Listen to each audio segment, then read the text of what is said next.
Hello students. Today's video is all about acrylic paint.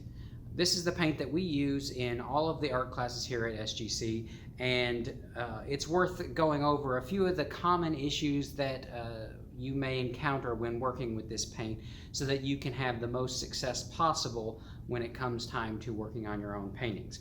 So one of the things that you need to understand about acrylic paint in this particular kind of acrylic paint is, one, it's a liquid acrylic, so it's not as thick as some heavier bodied paints, but it's nowhere near as thin as a paint like watercolor. It also works very differently than watercolor paint, so if your only painting experience is with watercolor, just know that this is very different. The thing about acrylic is it is semi-transparent.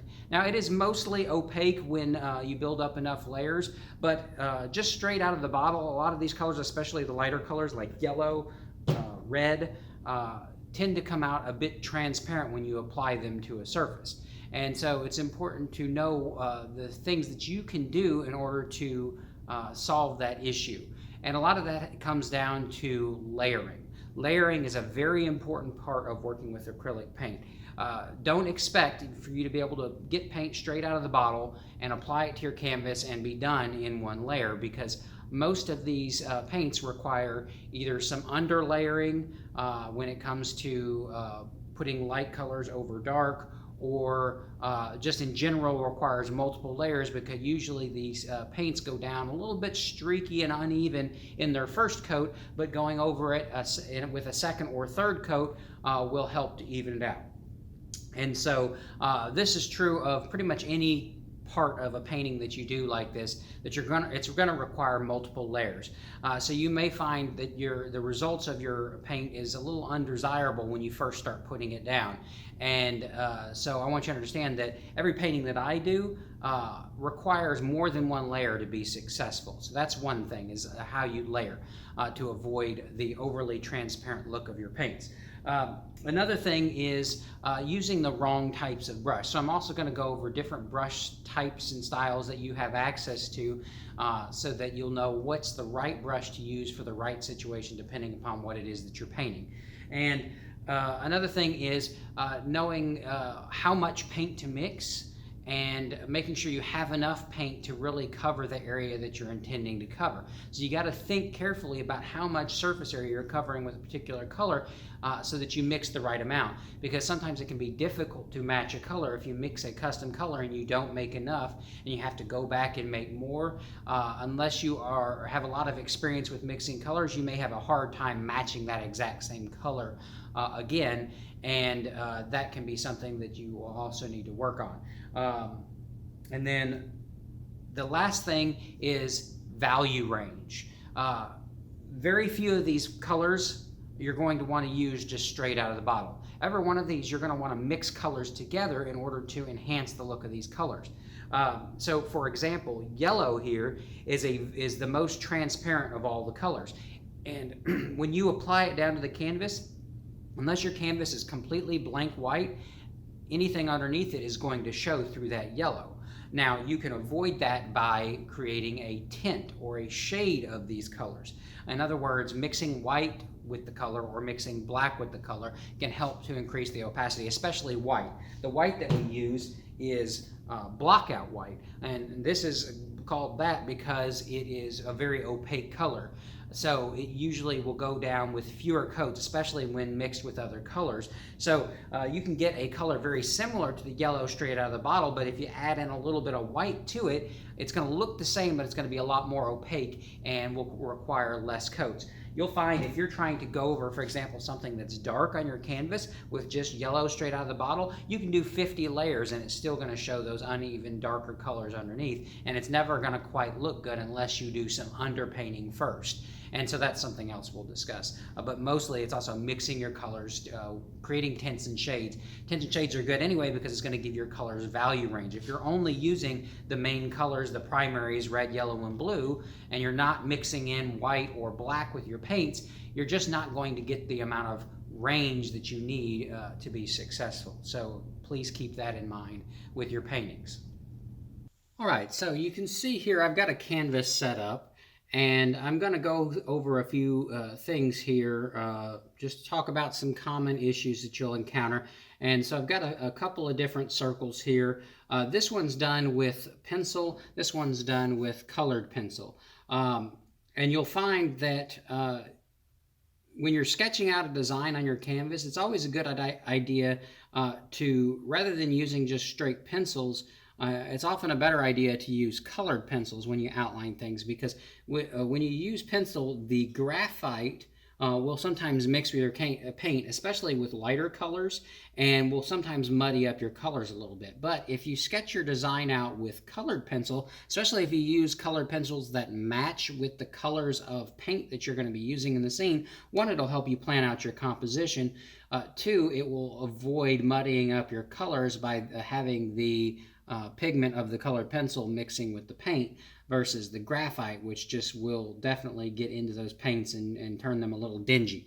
So if you want to avoid that, like I said, use something like colored pencils when you're outlining. But you can see I've got some paint already mixed up on my brush, a little bit of dark. This is a pre-mixed sort of dark neutral that is similar to black and will substitute for black. I don't like to use black paint in my paintings because sometimes tend to dull my colors a little bit, so I tend to do all of my paintings without the use of black. So I make my own custom black by carefully mixing the three primaries together with a lot of red and blue and just a little bit of yellow to dull it down, and it'll give me a nice dark color. So I'm going to go ahead, and what I'm going to do is I'm going to outline around this. I want to basically make a yellow circle in the middle with a dark coat of paint around it. And so I'm going to go ahead and start doing that. But what you're going to notice when I start putting this down is that it doesn't look perfectly even. And this is something that we want to definitely address. Also, I want you to notice how as I brush and my paint starts getting thin, it starts getting streaky, and I'm missing spots in my canvas. It's always important when you're painting on a canvas that you are very thorough in making sure that every single little spot of canvas is completely covered. So as you're going through it, if you brush too fast like this and miss some spots, it's absolutely critical that you go back in and make sure those spots get filled in, because it's much easier to address those types of things when your painting is wet than to wait until it's dry and have to go back in and touch it back up after the fact. So don't let those little spots show on your canvas. Make sure you address them right away.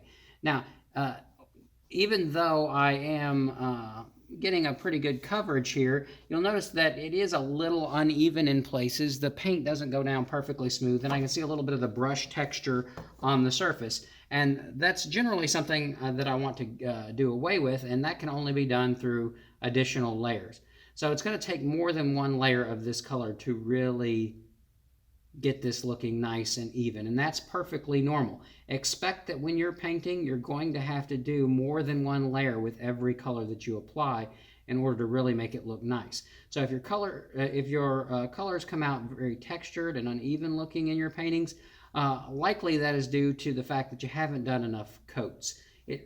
Like I said, these colors are semi-transparent, and until you get at least 2 coats on the surface, unless it's a color that's got a lot of white mixed in it, chances are you're going to have to go over it a second time.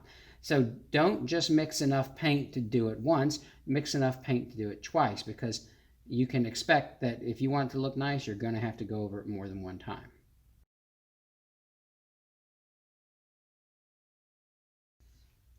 Okay, so I've gotten the area around the circle covered with a single coat, and I'm going to have to allow this enough time to dry before I try to do a second coat.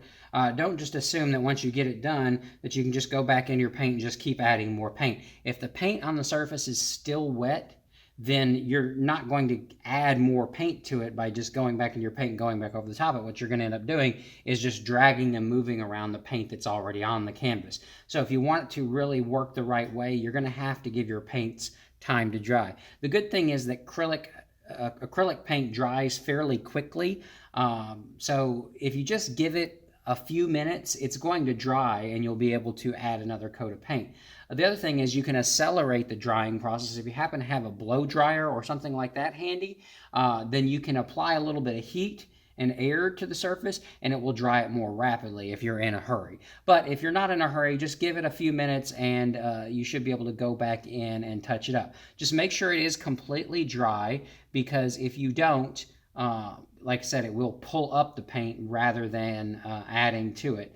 The other thing is to make sure that you don't have any globs of paint that's too thick in any particular area. So if you notice any parts of the paint where it's kind of thickened up in places, that's going to take longer to dry. So it's best to spread that out nice and thin before you give it that time to dry.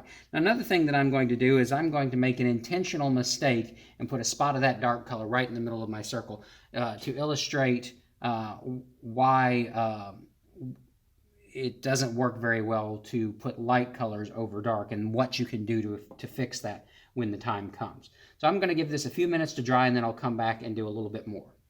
Okay, so I've given it a few minutes to dry now, and I'm ready to go ahead and do a second coat. Why I need to do a second coat is, and hopefully you can see this well in the video, but you'll notice that there's some uneven places, there's some streaky spots where it looks lighter and darker. It definitely doesn't look flat. And if it's something like, say, a night sky, and I want it to look really nice and flat and dark, I'm going to have to do that second coat, because that's going to help fill it in and even it out a whole lot more than just doing a single coat. So I'm taking the same approximate color and I'm going back over it again. And now you see that because I've already got a coat of this dark color down on the surface, this second coat is going down much more smooth and even. It looks much flatter now with just a little bit of extra paint on here. Just the second layer does wonders to really make this paint look nice and flat. So if you notice that your paints are looking uneven and streaky and you can see a lot of canvas through it, then all you have to do is just go back over it a second time and do another coat. That second coat is going to make it look a whole lot better. Okay, so I've got that second coat in. Now I've got to give that time to dry, and then we'll go from there to show you the next thing. All right, so my dark ring of paint around my circle is now dry. So now I want to go into the circle. And what I want to do is I want to make this a yellow circle. I want to make this look sort of like a glowing sun or something to that effect on a dark background. So what I'm going to do, I'm going to start out, and I'm just going to go with just straight yellow. Now you notice it looks really nice over the white canvas. It looks nice and even. Yellow looks great over light surfaces, especially white surfaces. But what's going to happen when I go to this spot where I messed up is look how transparent this paint actually looks. So it is making that dark spot look green, but it's doing nothing to cover this spot up. And if I were to allow this yellow paint to dry and try to go over it a second time, it would still show up. And then a third time, and then a fourth time, and then a fifth time. It won't matter, because yellow by itself is such a transparent color that it just really will not cover effectively anything that's darker than it. And since yellow is the lightest paint you have access to other than white, it's not going to cover anything. So, because everything is going to be darker than yellow. But that doesn't mean it's all bad. There's actually some strategies here that you can use, knowing that your paints are a little bit transparent. You can use that transparency to your advantage. Now, I'm going to show you how to fix this spot here in a little bit, but I want to show you an interesting effect that you can do. So if I want this to be sort of a ball of like a sun or something to that effect, then there's some things I can do to give it the sense that it's glowing. And part of that is not as on the surface, but also another part is how it affects the environment around it. So if this were completely opaque and I just painted yellow outside the borders of this circle, then it would just kind of cover all that stuff up, and it wouldn't really get the effect that I want. But because I know that this yellow paint is a little bit transparent, what I can do is I can actually brush out into the outer edges, out into the dark, and because it is transparent, it's actually going to give it a nice effect of it looking like it's got sort of a yellow glow. Now, I'm not trying to be real perfect about it. I'm going to blend this, and I can blend it. I like to finger paint a little bit. You can blend with your fingers. You can kind of layer in and just sort of brush. Just try to avoid too many brush strokes showing through. So you want to just kind of work over it a little bit. But you can see that that yellow mixes over the top of that dark area and actually makes it look like there's a little bit of a yellow glow coming out into that surface. And like I said, I'm just refining it, just touching it up a little bit with my hands, just kind of smudging and smearing it around a little bit so that I don't see any hard edges to that glow. So see how it gives that nice glow effect? So it's not all bad that your colors are transparent. And actually, if you know how to use it, you can use it to your advantage to give you some interesting effects like this. This is the paint straight out of the bottle, and that's good. Okay, so now my yellow circle has dried, and so now I want to show you how we can get rid of this spot. So what I've done, so originally when I painted the yellow down, I used yellow straight out of the bottle without any mix of colors.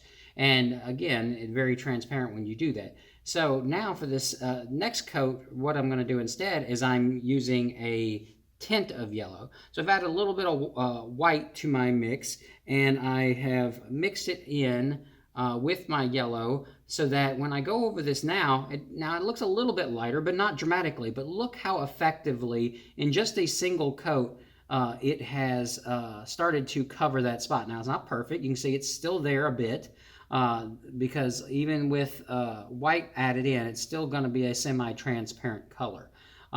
So it still will require a few coats to really get it covered. Now, you may like the way the yellow looked originally, and so if you want to get that back, all you have to do is after this coat dries, or rather once you've got it evened out and you get rid of that spot completely with a few coats, then you can always go back in and paint the original yellow back on top of that and darken it up a little bit and make it look more like the original color. Another strategy that you can use that will get there in less coats actually is to not start with yellow at all. The better approach would have been to start with just straight up white and paint the circle white, get rid of all those bad spots, let the white dry, and then paint the yellow over the top of it. And that will get there in the quickest fashion without any recoats. Okay, so that coat is dry now. So I'm going to do one more coat and see how well that this spot is covered now. So it's still showing up, so I'm going to have to do probably one more coat. But actually what I'm going to do in order to speed this process up is I'm just going to add a considerable amount more white to my yellow mix and then just go over this whole thing again. Now look at that. See, that's doing a great job of covering it. It's still showing maybe just a hair, but not nearly as bad as it was before. So I think we're definitely on the right track now with what we want this to look like. Now I'm getting this color awfully light now, so I am going to go back in and add some additional yellow to this once I get done. So again, it's all about layering. So you may have to do several layers of paint to a surface in colors you may not intend it to be in order to serve as a base to get everything nice and even. So it's still not completely covered up, but it's very close, and I think with just another coat I can get that finished. So I'm going to go ahead, dry this coat, add another coat, and then come back. All right, so I've got two more coats now, and I think I finally got to the point where that spot is mostly covered up, where it's really hard to see, so I think it'll be fine. Again, I could have gotten there in fewer steps if I had just simply painted the circle white first, let that dry, and then did the yellow. But mixing with yellow and white together does take a few more coats. So just remember that anytime you're trying to cover up something effectively, just use plain white. Just go over it, paint it white, let the white dry, and then go in with the colors that you need. But now this yellow that I have here is a little bit lighter than I want. So now that I've got that dry, I'm going to go straight in with the original regular yellow over the top and just replace that lighter pale yellow with a more traditional yellow in order to get it back to the look that I was originally going for of just a simple yellow circle.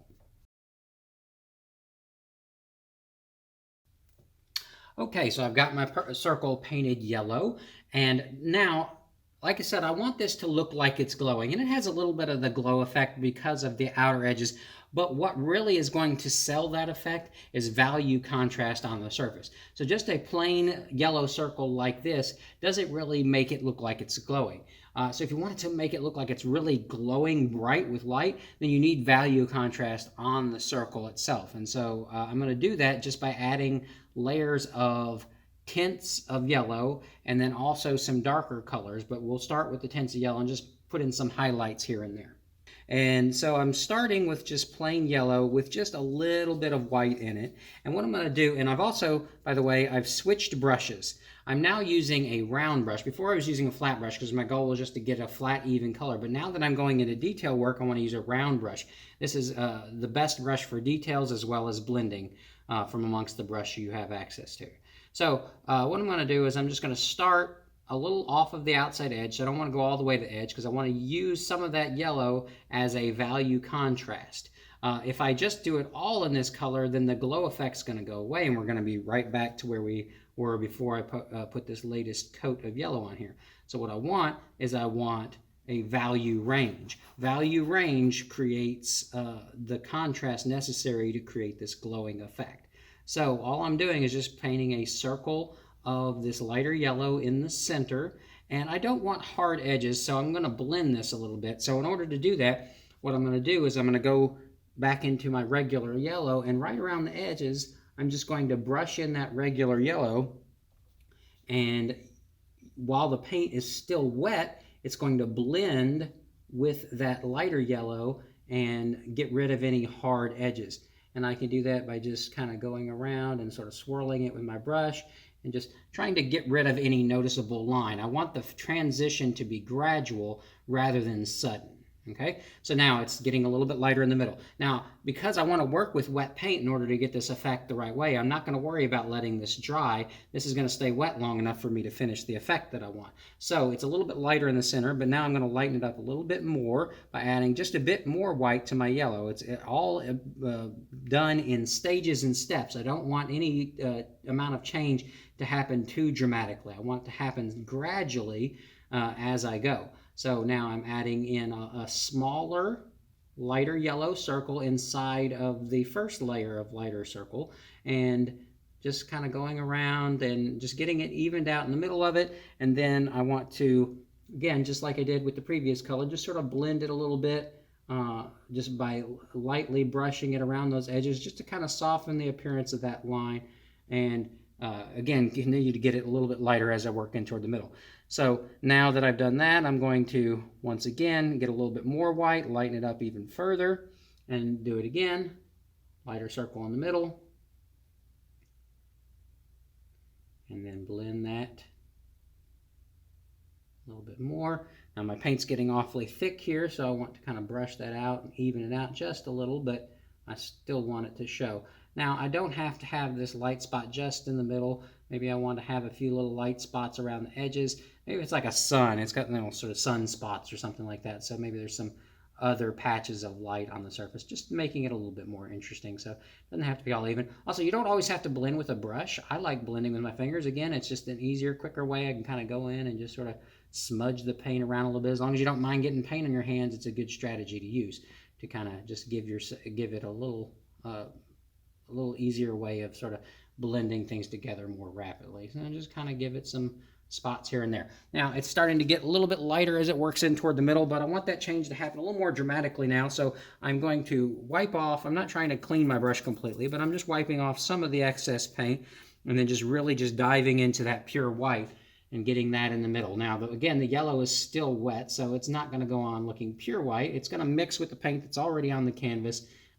And so it'll be a very light yellow, and I'm just placing it in the areas where I've already lightened up the colors just to kind of give it a nice lighter tone here in some places. Okay, so just a few little spots here and there, maybe just add a few more, just kind of blend them in, just kind of smudging them around or whatever.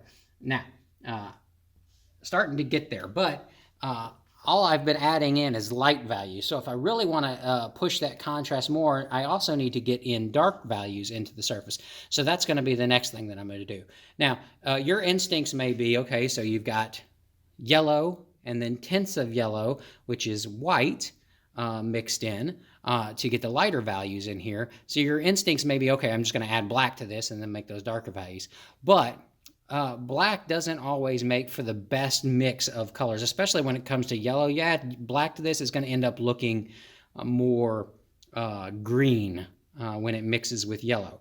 And that's not the effect that I want. I want this to look like a glowing ball of like a sun, like, so it's like fiery. And so rather than using black, I'm just going to use red, and I'm going to slowly work the yellow toward orange as it cools down and gets into those darker areas, and that's going to give me more of the effect that I'm looking for. So first thing though I need to do is I need to wash my brush out, because I've got all this white and yellow in there. I don't want white on there anymore. I want it to be a mix of yellow and red. So I'm going to wash my brush, give that a second to dry, and then go from there. Okay, so my paint's still drying, but I don't want it to be dry completely anyway, because I want to be able to mix some of these colors together so it doesn't look too hard of a line. So what I'm doing is I'm starting out, I've got and you can kind of see this here with my colors, I've got a lot of yellow on the surface here. All I'm doing is adding a very small amount of red at first. I don't want a big dramatic change. So it just needs to kind of be a sort of a yellow-orange kind of color. And then what I'm going to do is I'm just going to put some spots of this in there, and it's kind of dark, but I know it's going to blend, and so I'm going to smudge that around and let that smear in a little bit. Actually, maybe I'm going to go back in, add a little bit more yellow to my mixture, just to lighten it up just a hair. I'm not adding any white because I don't want it to cover up what's underneath. I want it to blend and mix with it. And red, just like yellow, is an opaque color, so it's going to show up nicely without overpowering the yellow if I avoid adding in any white to it. So all I'm doing is I'm just dotting in just sort of a random swirling sort of pattern of sort of a yellow-orange on here, just in a few places, not trying to go everywhere, just anywhere where it's mostly yellow, and just kind of add in some spots. So think of it like, if I'm making the sun, it's kind of like the sun spots, the cooler areas where there's not quite as much heat coming off, and so less heat means less glow from that surface. And so just a few little spots here and there, just to kind of give this a little bit of character, give it a more natural feel around, and maybe do that a little bit around the edges. Maybe even, because again, I'm working with sort of a semi-transparent color, maybe I want some solar flares. So I'm going to have a little bit of this color kind of come out off of the edge here. And again, it's transparent, but that's good because I want the colors to look thin. I want it to look like sort of a swirl of stuff that's kind of just like a thin plasma sort of coming up off of the surface of that sun. And so, and I don't want to overdo it. I don't want to do too much of it. Just a few little areas here and there, just to give it a little bit of character.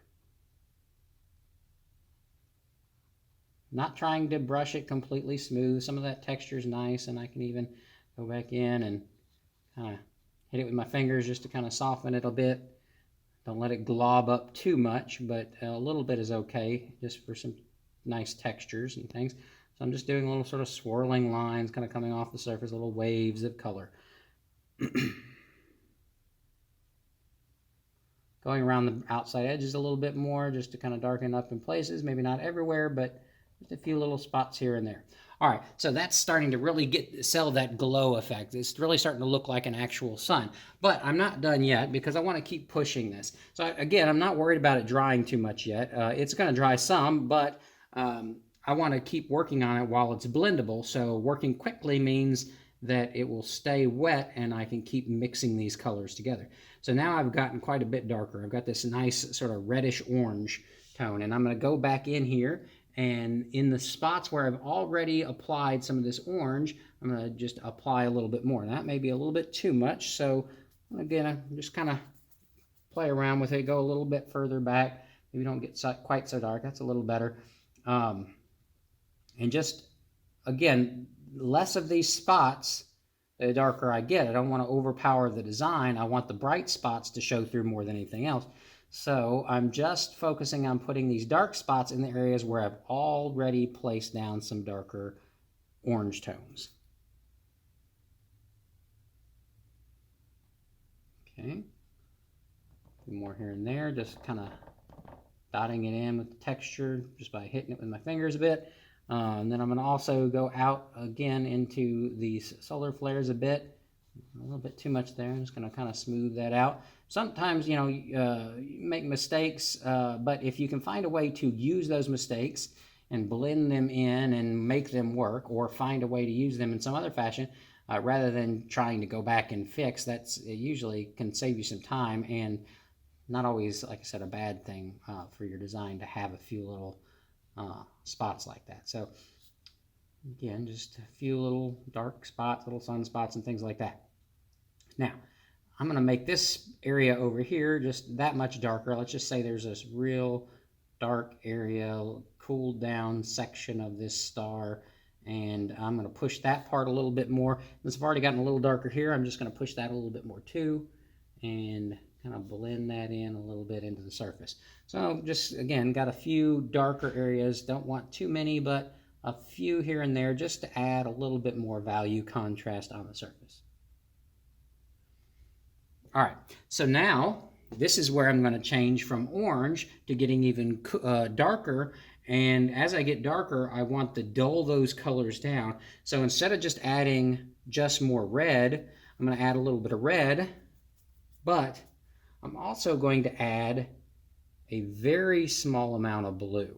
Okay, now this is an orange color, and I take blue and I mix into it, and what happens is you get a neutral, because anytime you mix a colors with its complement, so in the case of orange, if you add blue to it, you're going to get a neutral color, and so I start getting a darker brown.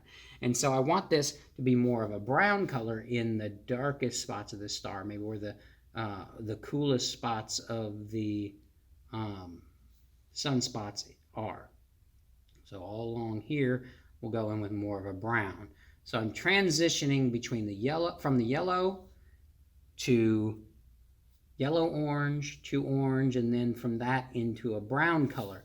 And all of that contrast is what's really selling this nice glowing effect. Without all these dark spots, the light spots wouldn't seem nearly as light as they are. And so by having that in there, it gives the sun here a very sort of bright, vibrant feel that you wouldn't have if you just made it all light colors. You've got to have contrast to get a lot of these effects. So that's going to really serve a lot of nice goals with this. So now it's really starting to look like a sun. It's really got this intense glow. And I want to add a little bit more white into the brightest spots. And I need this paint to be completely dry so it really pops. And so I'm going to give this a second to dry before I do that. Okay, so now this is all dry and I'm ready to add the final level of highlights to really finish this up. So I'm going to be using just plain white when I do that. But one thing I want to make sure that you keep in mind when it comes to working with white is that white should be a special paint that should be reserved for only the absolute brightest spots within your design.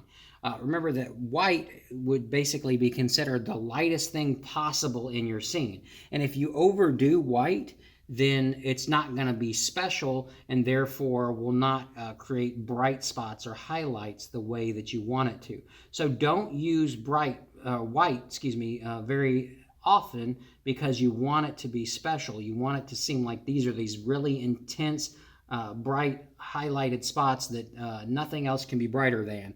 And if you overuse white, then when you put it in, it just won't seem special like that, and it'll be hard to make things really look very vibrant and light. So you can see I'm just kind of speckling it in. I'm giving it a little bit of texture, just making little spots with it. I'm sort of dotting it in rather than brushing it in solid because I want the undercolors to show through. But these little white spots are really giving it this nice final kind of impact of this glow, like it's really just kind of shining off that surface. And that's what I want, those really vibrant, intense glow from the center of that. And so that's going to give me the effect that I want here.